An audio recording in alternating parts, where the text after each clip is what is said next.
Hello, it's Sean Bishop, Director of Bishop Instruments and Bows in London.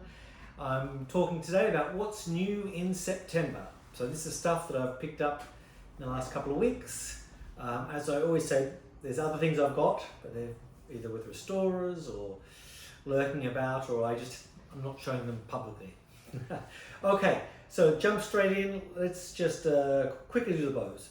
I've got a beautiful bow by J.A. Vigneron, Joseph Arthur Vigneron, Paris. I think it's circa 1900. Very nice bow, this one. This is previous owner is a famous quartet player, which I'm not going to mention right now, but it's been used by a very prominent player and it really works. It's on the lighter side, but still very strong. And I like a Vigneron bow, and I think that it's crazy to think that the value of this is less than half of a Sartre. Seems to be a typical rant of mine. Every time I do one of these, I'm saying half the price of a Sartre. Well, there are other bow makers out there, aren't there? And Vigneron, for me, is a maker that makes a great bow. Always chocolate sticks. Very nice bow. Anyway, that's my violin bow. Of a similar sort of style to Sartre, actually, is this Jules Fetique. Got a very nice Jules Fetique made for the firm Caresse Francais. And this is a cello bow, gold mounted. Very rare bow. I've not seen any other cello bows that are gold mounted by Jules Fetique. He's regarded as of equivalent as Sartre, whereas Sartre made 25 bows a week with his crew. I think we can safely say Jules Fetique made 1.5 perhaps. Very nice bow. I sold this bow 10 years ago and it's come back now, and worth trying. Again, I don't want to say it, but I'm going to. Cheaper than a Sartre. It's actually cheaper than a silver Sartre, more or less. I've seen some high prices for those cello bows, so it's all a bit bonkers, but that's the market. Right, so they're the bows. Let's jump into instruments. One of my favorite living makers, Gonzalo Bayalo.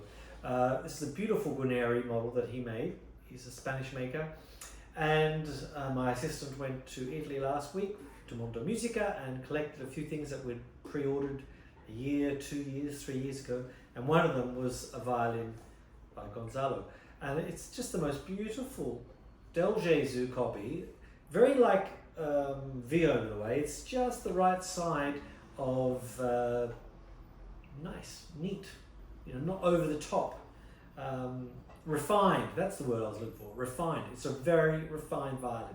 Sounds amazing. Let's have a quick play.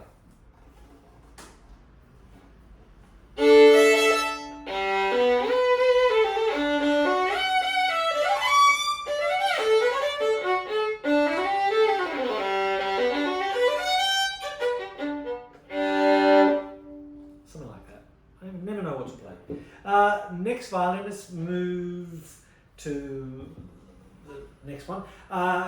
This is a 1959 Giuseppe Lecchi. I have to remember his name.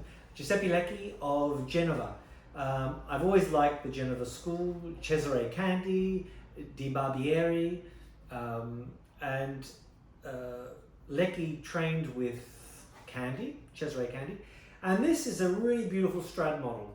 And it reminds me actually some of the Milanese work.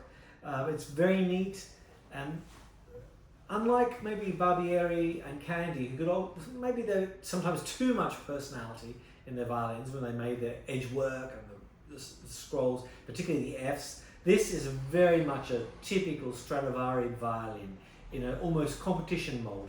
And if you look at the back, it's been sitting on my desk for the last 2 weeks, and I'm just loving it sitting there. Let's have a quick play. It sounds good too. There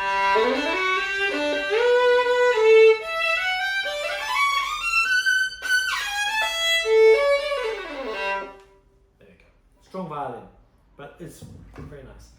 Next violin, labeled Riccardo Antoniazzi, 1909, but made by Azzo Rovescalli, probably 1920. Rovescalli was trained by Riccardo and made instruments for the Antoniazzi family, and this one was obviously made for the family. I think Eric Blow in Cremona said that the label is original, but the signing, I think he said the the letters were Riccardo, but anyway, whatever it is, it's made by Rovescalli with an interesting, how do I say it? Azzo, there we go, Azzo. Azzo Rovescalli. Sorry, I am Australian. But really nice violin, and I'll look it up and play.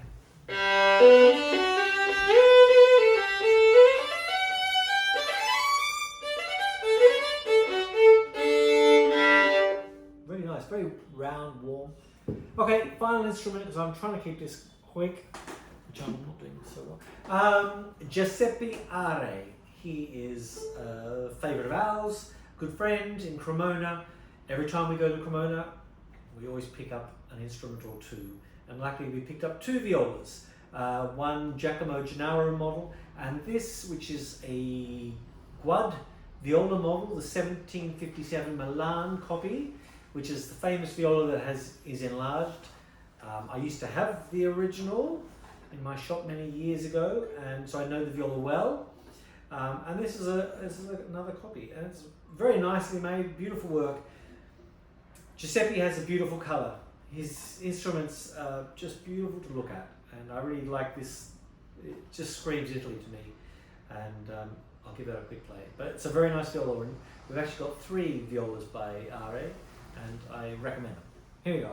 I'll quick play on a violin bow. It's okay.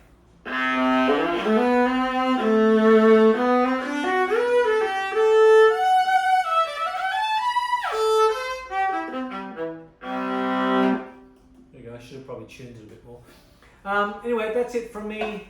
Hope you liked my little offerings, and we'll see you next month. Bye bye.